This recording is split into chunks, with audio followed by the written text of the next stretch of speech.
Hello, guys, and welcome back. It's your girl, Divine Grace. You call me Shine. So, today I'm going to be teaching you how to go to confession. A lot of people have been baptized for years and they have also started receiving the Holy Communion. And immediately you have been approved to start receiving the Holy Communion, it means going to confession is one of your obligations as a practicing Catholic, as a communicant. You are supposed to be going for confession at least once a year. To show you how important going to confession is, it is part of the commandments of the Catholic Church. It is part of the seven chief commandments of the Catholic Church. As a matter of fact, it is the number three. It is the third commandment of the Catholic Church, to show you how important it is. So, without beating around the bush, I'm going to tell you everything you need to know about going to confession. First of all, it's confession is usually on Saturdays. Yes, confession is usually on Saturdays by evening, not in the morning. It is usually by evening. So, Saturdays, most people don't go to work, and for those who are business people, by then you should have closed from your work if you have plans to go for confession that Saturday. If you go there by 5, you will still meet them. Even sometimes 6, they will still be there.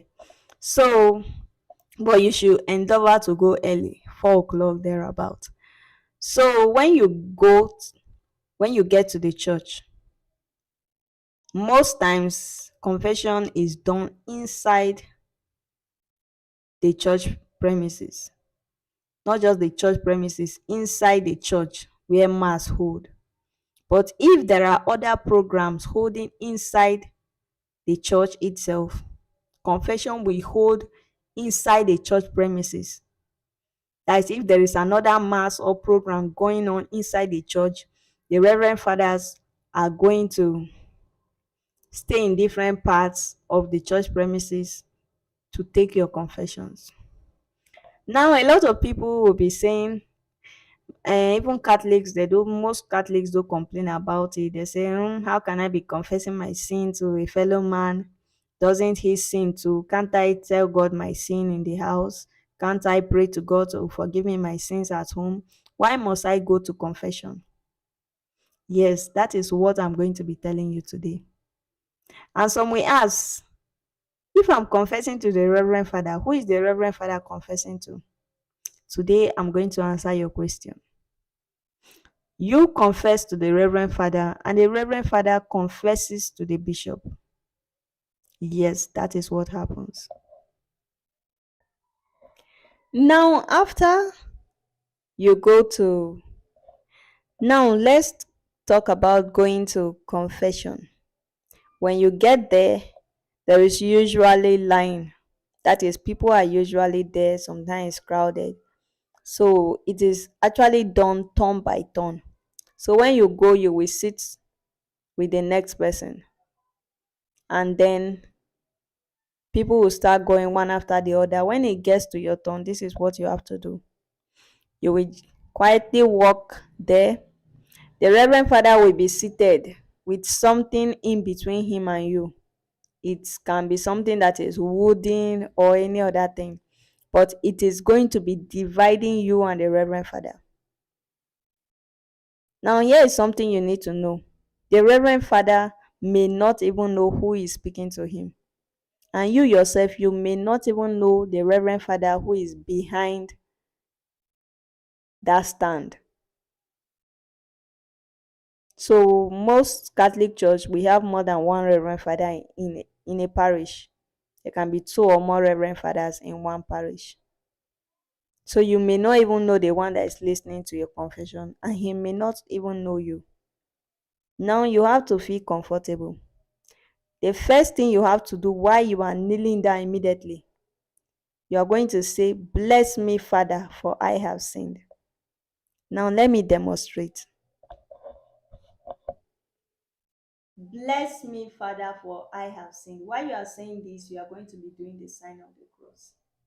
Bless me, Father, for I have sinned. Bless me, Father, for I have sinned. you are going to do the sign of the cross while saying it. And then the Reverend Father is also going to be blessing you. Immediately you are saying that, bless me, for I have sinned. He is going to do like this, like this, like this. We'll just do it up, down, like this, and like this. While you are saying, bless me, Father, for I have sinned, he will be blessing you immediately. Now, when you kneel down, you don't have to go and tell the Reverend Father your life story or how those sins came to be. Just name them sharply. Now, this is how you are going to say it.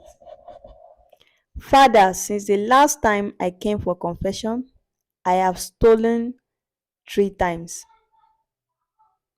I have lied 10 times.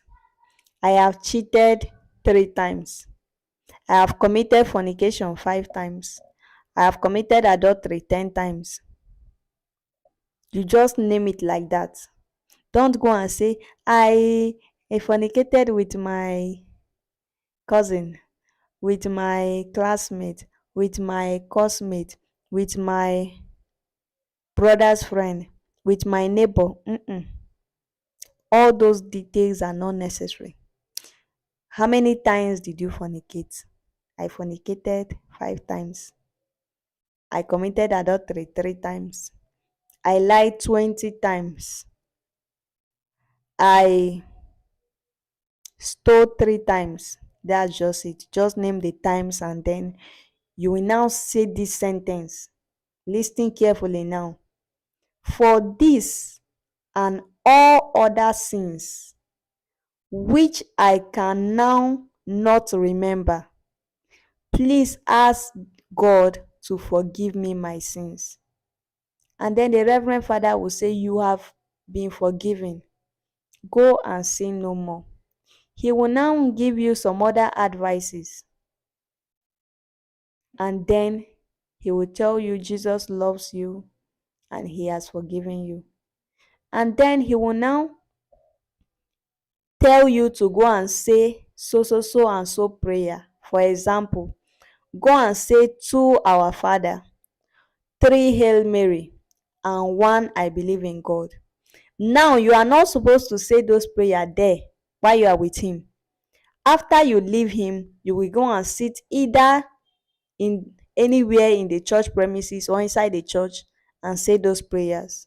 Or you can go to your house or the chapel to say those prayers. They are not compulsory you say it in his presence.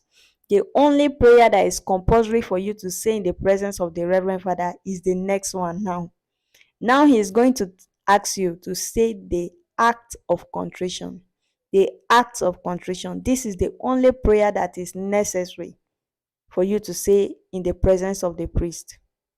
This one, the Reverend Father is going to ask you to say it in his presence. Now it is compulsory and it is important as a Catholic for you to know the act of contrition. To show you how important it is, you are going to say it in front of the Reverend Father in his presence. Now he is going to say the act of contrition. That is before you leave. This is the final step. Immediately he says, say the act of contrition, you go like this. Oh my God, because you are so good, I am very sorry that I have sinned against you. And by the help of your grace, I will not sin again. And then you do the sign of the cross. And then you say thank you and you leave. That is just it. There is no big deal about confession. It's not something for you to be worried about. When you go there, you will see sometimes hundreds of people. People are going for confession every Saturday. You are not the first and you will not be the last. It doesn't mean after you go for confession, the Reverend Father will start looking in one corner and anytime you come to church. No. He may not even know you are the one. And just like medical doctors, he cannot say what you told him. He cannot go and tell somebody else. Alright, so there is no amebo about this. So if your friends that saw you there are doing amebo, that one is their problem. Anyway, we have come to the end of this video. Bye bye for now.